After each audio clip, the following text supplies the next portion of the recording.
ധരിച്ചൊരുങ്ങാനാണ് എല്ലാവർക്കും ഇഷ്ടം. കൺമഷി, പിന്നെ എനിക്കും ഒരുങ്ങി നടക്കാനാണ് ഇഷ്ടം. ഒരുങ്ങി നടക്കുന്ന പിള്ളേരെ കാണാനാണ് എനിക്കിഷ്ടം. അപ്പൊ ഇന്ന് നമുക്ക് ഇപ്പൊ പറഞ്ഞ ജുവല്ലേഴ്സില് എനിക്ക് ഏറ്റവും ഇഷ്ടപ്പെട്ട ഒന്നാണ് മാല. എല്ലാവർക്കും മാലയൊക്കെ ഇഷ്ടമല്ലേ?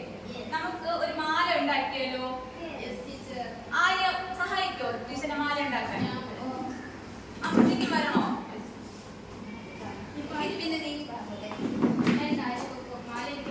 ആരെയും ഞാനും കൂടി മാല കോർക്കുമ്പോ നിങ്ങളുടെ ജോലി എന്താണ്?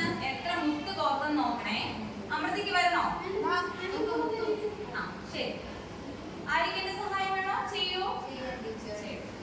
ശ്രദ്ധിച്ചോണേ എന്താണ് ചെയ്യുന്നതെന്ന്. എണ്ണുന്നില്ല ആരും? 2 3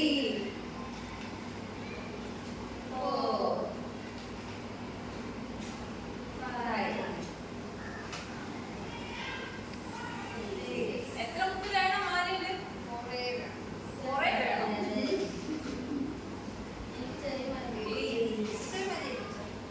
ഒരു 5 നമ്മുടെ കൊടുത്തോ?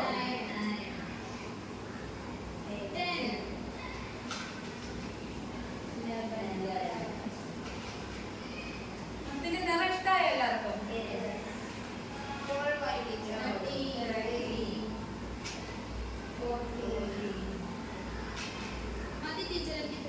മതിയാ? ശരി. ആരും നന്നായി ചെയ്തു പോയിരുന്നോ? ശരി. അപ്പൊ നമ്മൾ എന്താണ് ചെയ്തിരിക്കുന്നത്?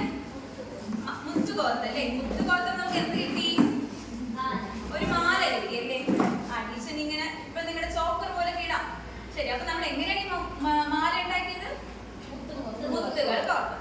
ഇപ്പൊ ഇതെന്താ, എന്തിനാണ് ഞാനിത് പറഞ്ഞെന്ന് തോന്നുന്നില്ലേ? കെമിസ്ട്രി പേര് എഴുതിയിട്ടിട്ട് എന്താണ് പഠിപ്പിച്ചത്? നിങ്ങളെ മുത്ത് കോർക്കാൻ പഠിപ്പിച്ചെന്ന് തോന്നുന്നുണ്ടോ? നമ്മൾ ഈ മാല ഉണ്ടാക്കിയത് എങ്ങനെയാണ്? ഈ ചെറിയ ചെറിയ മുത്തുകൾ ചേർത്തല്ലേ നമ്മൾ മാല ഉണ്ടാക്കിയത്. ഇതേപോലെ ഇതേ സിമിലാരിറ്റി വരുന്ന ഒരു കാര്യം നമുക്ക് പഠിക്കാനുണ്ട്. ഈ മുത്തുകൾ ചേർത്ത് ഈ ഒരു മാല ഉണ്ടായതുപോലെ കുഞ്ഞു കുഞ്ഞു മോളിക്യൂളുകൾ ചേർന്നാണ് വലിയൊരു മോളിക്യൂൾ ഉണ്ടാവുന്നത്. ആ കുഞ്ഞു കുഞ്ഞു മോളിക്യൂളിനെ നമ്മൾ എന്ത് പറയും? മോണോമർ എന്ന് പറയും. അപ്പൊ ധാരാളം ചെറിയ ചെറിയ മോണോമേഴ്സ് ചേർന്ന് ഈ വലിയൊരു മാല കിട്ടിയതുപോലെ നമുക്കൊരു വലിയൊരു മോളിക്യൂൾ ഉണ്ട് അല്ലേ? അപ്പൊ ഒരുപാട് മോണോമേഴ്സ് ചേർന്ന് പോളിമർ കിട്ടും. ക്ലിയർ ആയോ? അപ്പോ ഇത്രയും മുത്തുകൾ ചേർന്ന് ഒരു വലിയ മാല ഉണ്ടാക്കിയതുപോലെ എന്താണ്? കുഞ്ഞു കുഞ്ഞു മോളിക്യൂൾസ്, അതായത് മോണോമേഴ്സ് ചേർന്നാണ് പോളിമർ ഉണ്ടാകുന്നത്. മനസ്സിലായോ? അപ്പൊ ഞാൻ പറഞ്ഞത് നിങ്ങൾക്ക് ഇങ്ങോട്ട് തിരിച്ചു പറയാൻ പറ്റുമോ? ഞാൻ ഇപ്പൊ എന്താണ് പറഞ്ഞത്?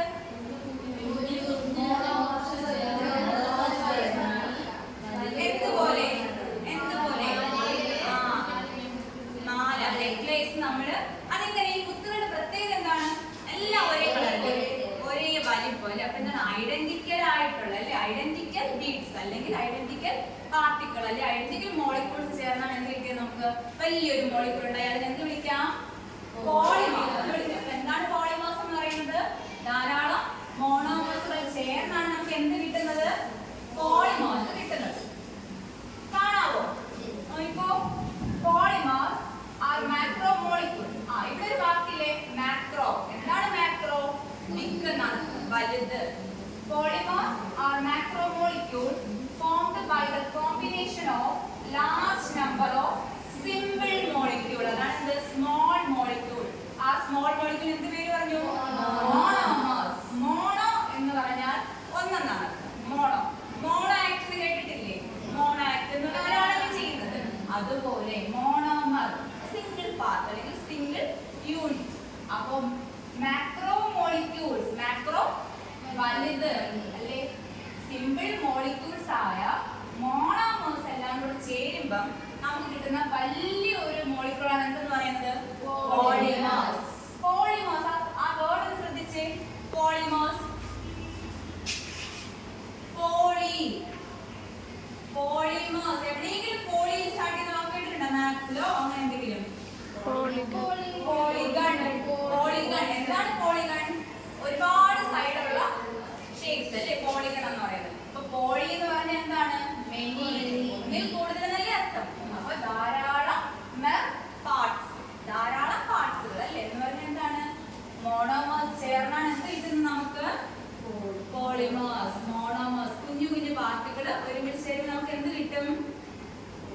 കിട്ടൂടാ?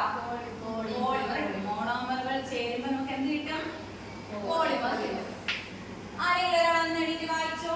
ആദ്യം വായിക്കോ? വായിച്ചു. Polymers are macromolecules formed by the combination of large number of single molecule monomers. Single മോളിക്യൂൾസിന്റെ മറ്റൊരു പേരാണ് മോണോമർ.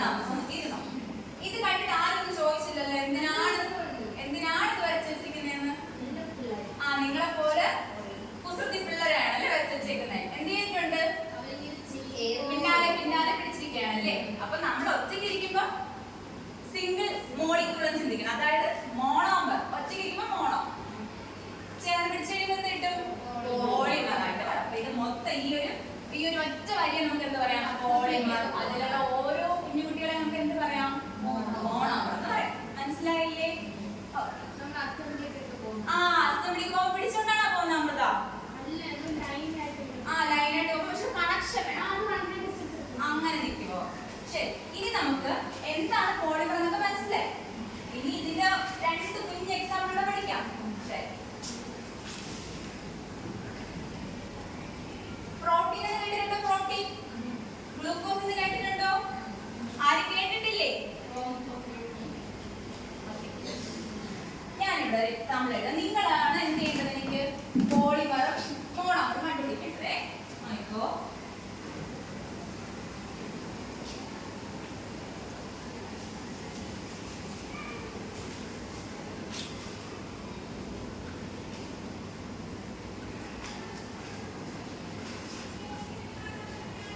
അമിനോ ആസിഡ് കേട്ടിട്ടുണ്ടോ? ഓക്കേ. Amino acid plus